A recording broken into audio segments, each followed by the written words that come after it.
Well, ladies and gentlemen, so today we are going to be covering our planets through Nakshatra series, and we're going to be covering our planet Rahu, the mathematical point, the north node of the moon, in a quite an unusual nakshatra that I don't think I have covered before, including especially with the moon.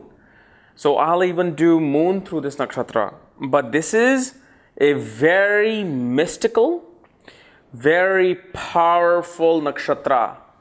And if I'm not mistaken, this nakshatra of Abhijit happens in the constellation of Pleiades.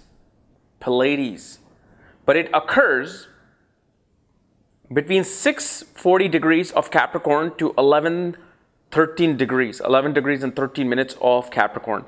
It's a very small section, okay, of this Capricorn sign. And this is known as Abhijit Nakshatra. And don't worry, I will cover the main nakshatra, which is in the sign of Capricorn, which is Uttara Ashada. I will cover it. I will cover it either by end of this week or next week. But I just wanted to actually show you about this nakshatra. Okay.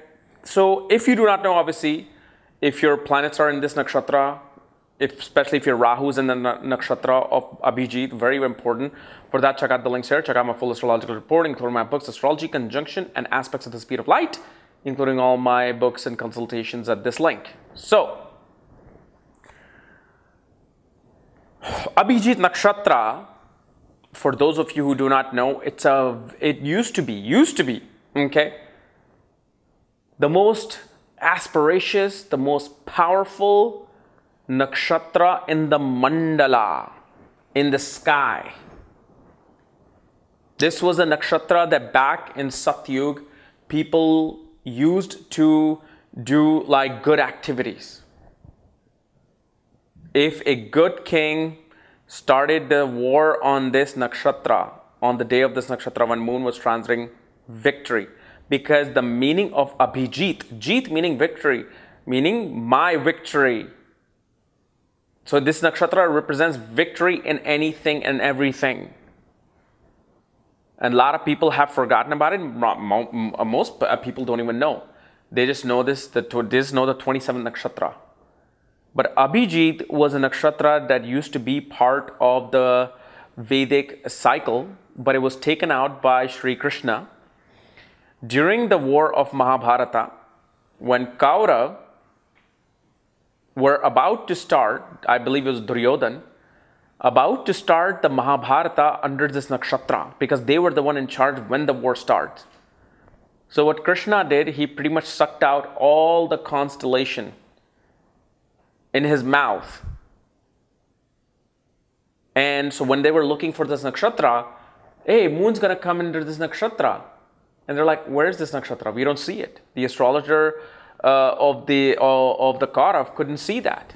Then they brought the clouds in front of the moon, so they just couldn't see it, and they missed out the opportunity of this moon going from 6:40 degree of Capricorn to 13 degrees of Capricorn. Because Krishna was on the good side. He's like, if they misuse this nakshatra, they can win the war and everything will be over. So this is why this nakshatra was kind of taken out from the constellation section. And let me just say that many people think that even if I still use this nakshatra to start something good, to start something new, I will get something new. I will be victorious. I will get the most fame. That's not true. Because Krishna sucked out the energy of the nakshatra. So when you do Mahurat, in Vedic astrology, there are concepts of Mahurat. When you should start a wedding, when you should start a new business, when you should start this, start that. This is where it was used in, but it was taken out. However,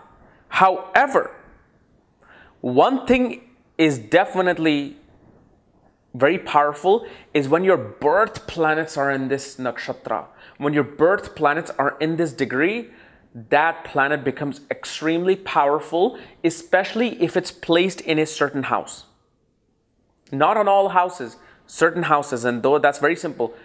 Houses known as Kendra, 1st, 4th, 7th, and 10th house, the inner plates, especially in the North Indian chart. Whenever you have planets in Abhijit Nakshatra, especially in Kendra plates and especially having great directional strength, that planet will always find direction towards victory, towards winning the war, towards conquering their mission. So here is now Rahu. You have a Rahu sitting in the sign of Capricorn in this degree.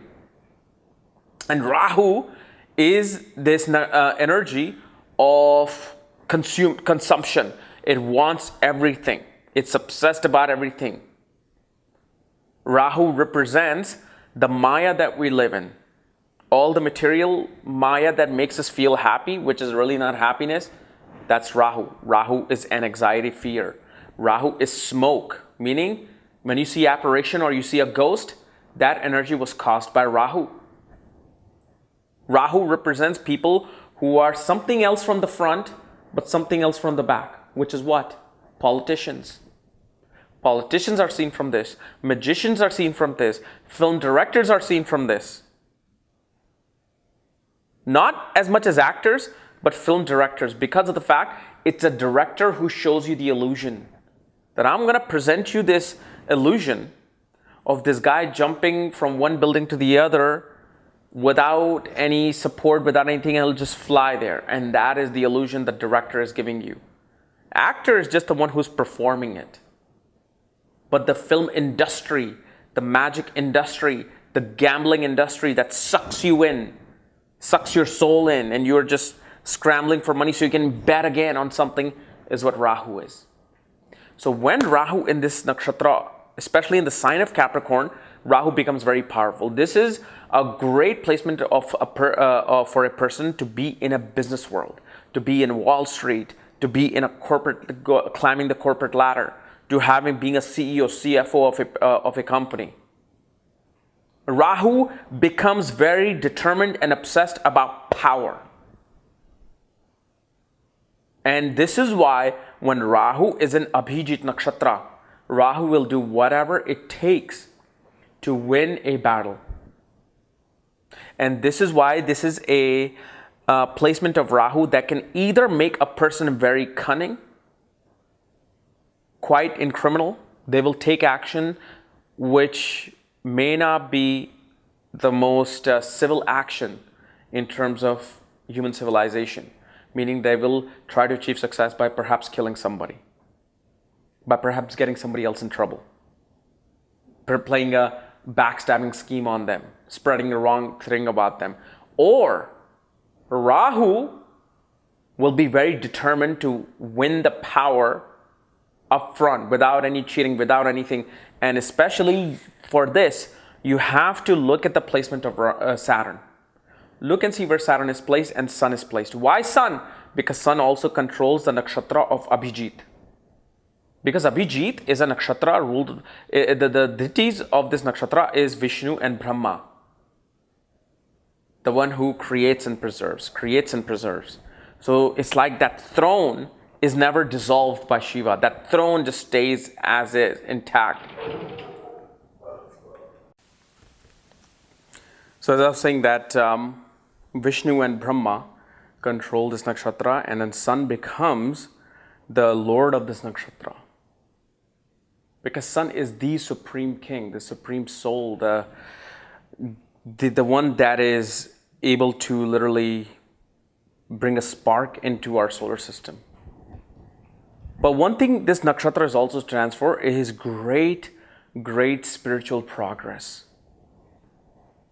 Great spiritual progress, and especially this Rahu can give a person a great, life towards a spiritual path. Especially if Jupiter aspects this Rahu, or let's say if Rahu is conjunct Jupiter, like a Guru Chandal Yoga. This Rahu is in the 4th house, 8th house, 12th house. Can give great inclination towards wanting to be victorious in spiritual world, wanting to be victorious in this spiritual sattvic life. But all other places, this Rahu will strive towards wanting to gain power. And even sometimes through spiritual progress, a person may become a little bit hungry for power. So let's say if a spiritual saint has this in their nakshatra and they gain great power, somehow they are wanting that internally. Like, wow, I'm in power for my spiritual deeds, for my spiritual knowledge. Again, it's nothing good or bad, but it's just that it's the nature of Rahu. Rahu can never be pure. It can never be pure sattvic. It has the tamasic quality. So even though it is wrapped up in this pure nakshatra, which is such an honorable nakshatra because Krishna sucked it in his mouth. Or I don't know how he did it, whether he just hit it with his hand or he just sucked it in his mouth. Usually he just sucked the universe in his mouth. So I'm pretty sure it was quite easy just to do a small portion of nakshatra. But whenever planets are placed in the nakshatra, that's when the power really comes. But if, let's say, you're trying to start a business, I want to start it under Abhijit Nakshatra, that's where you can, whoa, did you see that?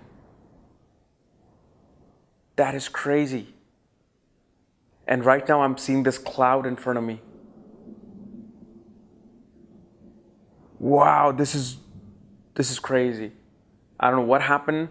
Light just went out and I saw this cloud come in front of me. Maybe Krishna's trying to tell me something, but ooh, did you hear that?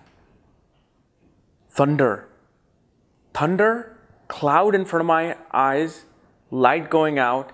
Abhijit Nakshatra is powerful. Let me tell you, universe just, I think, gave me an indication of how powerful this nakshatra is. And perhaps it's trying to also tell me that maybe by starting some event under this nakshatra could be very potent. As much as it does not work, I just got, it just stopped me right there. Stopped me in my tracks, like, no, don't say that. It can give you victory. So look at this as an omen. Wow, this is very powerful.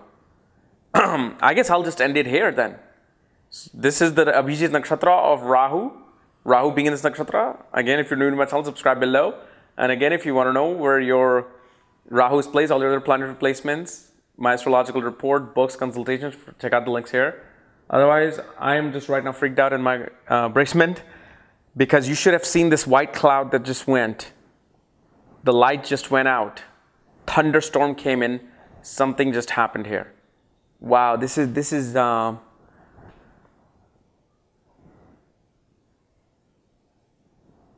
and this cloud just came and disappeared right in front of my eyes. I don't know if I'm going to check and see in this camera, but